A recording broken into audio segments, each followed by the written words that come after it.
We live in a society where we are immersed in media. The average person spends 10, 11, even 12 hours a day with some form of media. Media has become an enormous industry in our society. This sort of boom in media, private media, commercial media, is supposed to lead to a blossoming political culture, a garden place of ideas in which the truth will win out and we'll have a healthy, vibrant political democracy. But instead, what we've seen is exactly the opposite. This boom in media, commercial media at the hands of large corporations and advertisers, has led instead to a shriveling and a dilapidation of our democracy. Well, media ownership is, on one level, seems entirely unimportant because Rupert Murdoch and Sumner Redstone, the owners of our media company, Michael Eisner, the CEO, don't write the movies, they don't play the music, they don't act in their shows. So they seem like just people who count the money in the background. But that's a very misleading and deceptive way to understand how power works in media. The whole logic of a corporate enterprise flows from the top. The point is to make as much money as possible. And if you don't start there, you can never understand how these institutions work and what effect they have. The U.S. media system is basically broken down into three tiers of corporations. The first tier are the huge giants. These include Viacom, AOL Time Warner, Disney, News Corporation, Sony, Vivendi. The next tier of companies is one notch down. These are the companies like Comcast or General Electric, the major newspaper giant chains like the New York Times, Knight Ridder, Tribune Company would be in that second tier. This third tier is, though, hundreds of thousands of very small companies that sort of round out the system, that do the stuff that the big guys don't find profitable, that fill some local niche. But if you look at the numbers, you say, well, there are hundreds of thousands of media companies, but that's misleading. There's really only a couple dozen that dominate the system. And in all likelihood, that number is going to continue to shrink because as we do this interview, the Federal Communications Commission is in the process of revisiting the few remaining media regulations that prevent these firms from merging newspaper companies with television companies, cable companies with newspaper companies. Once those restrictions are lifted, and there's tremendous pressure by powerful lobbies to do so, we should anticipate a massive wave of consolidation, and those 24 firms will probably shrink down to 18 or 20 within a year or two. The Federal Communications Commission has released a series of studies as part of its review of media ownership rules.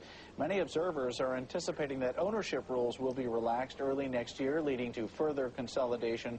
One of the striking features, though, that explains media concentration is the rise of what we call media conglomeration, where media companies like AOL Time Warner have put together these far-flung empires of book divisions with merchandising, with music divisions, with sports teams, in addition to film studios, magazines, and television interests. There are four reasons why conglomeration or synergy have made so much sense for media companies, and why all of them have really gone that direction in earnest in the past decade. The first is that it allows tremendous advantages in what's called cross-promotion. So if Viacom's Paramount Pictures releases a movie, for example, it can promote that movie incessantly on MTV, its cable channel, or VH1. It can promote it at Blockbuster Video Rental, which it owns. It can promote it on Entertainment Tonight, a television show it produces. Star Trek Nemesis explodes into theaters December 13th, but you can... The second factor is cross-production. So if you make something that's a successful movie, you can then turn it into a TV show, into a cable show, into a book, into a soundtrack, and make all the related profits for that. Third, and this is very important, it gives you a lot more leverage over advertisers. So a company like Viacom or Disney can go to a major advertiser like Procter & Gamble or Pepsi and make them $1 billion deal across all their different media to get all this business from them. And they do that, which basically means the smaller companies have no hope of competing. And then fourth and finally is a crucial thing, that media tend to be reliant on blockbusters. That's the nature of these markets. There's a tremendous amount of risk. You spend a lot on a TV show, on a movie, but it might be a complete bomb. You might lose everything. At the same time, one blockbuster can carry an entire film studio for a whole year and cover up all the losses and still make profits. What this means is there's tremendous pressure to get bigger and bigger so you have less risk. So you put that together, it makes a lot of economic sense to build these empires. And as a result, you have almost no independent film studios left, no independent music companies. They simply aren't on equal footing to compete with these massive conglomerates with this notion of synergy. People often ask, well, why is it that these media companies got so huge in the past decade? I mean, why not 50 years ago if it's such a great idea? And the reasons for this are partially deregulation by the government, which made it possible for companies to merge in ways that were illegal before, partially new technologies that made it more feasible to merge different media sectors together, and partially just the logical pressure of capitalism. I mean, one of the myths of capitalism, and I suspect most people have heard this, that it's based on competition. Actually, it's not based on competition. It's based on smashing competition. And for smart companies, the less direct competition you have, the better. And in capitalism, that means it's very smart to get big as possible, because that means there's less chance that you're going to face competition coming after you. One of the myths of our media system is that it's sort of this natural private system that was born by heroic entrepreneurs, and the government's job is only to come in and meddle with it and interfere with the entrepreneurs in the private sector. Nothing could be further from the truth. In fact, our media system is the direct result of government policies that created it. The Federal Communications Commission was established in 1934, and on paper, its function is to represent the public's interests with regard to the allocation of licenses to the broadcasters. So the deal is, in theory, that we're giving the people of this country are giving monopoly licenses to private commercial companies to use very scarce, valuable channels in each community. And in exchange, these companies should do something they wouldn't do if they were simply private concerns out to maximize profit. They should do something in the public interest. And it's the FCC's job to see that they do that.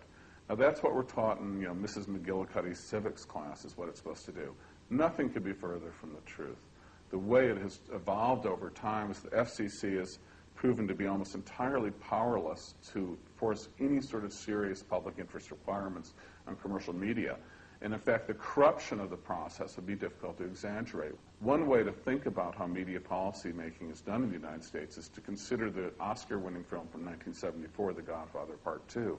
Early in that film, there's a scene where Hyman Roth and Michael Corleone are sitting on top of a rooftop at a Havana hotel with a bunch of American gangsters. And they're carving up a cake that has an outline of Cuba on it. They all agree it's their cake, and no one else should get a piece of it. And they're fighting over who gets the largest piece. Well, that's how media policy making is done in the United States. What I'm saying is that we have now what we have always needed, real partnership with the government.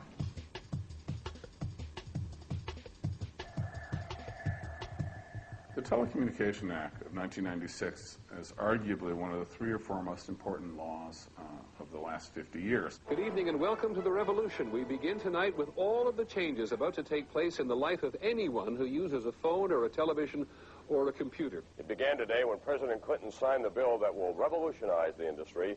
There are big changes coming in the way that we'll get television, telephone, and computer services. This was Congress's sort of charter for how it should see communication develop in the digital age, with the internet, with the changes in radio and television, that this was laying out the fundamental values that should guide the FCC for the next 2 or 3 generations of the information age.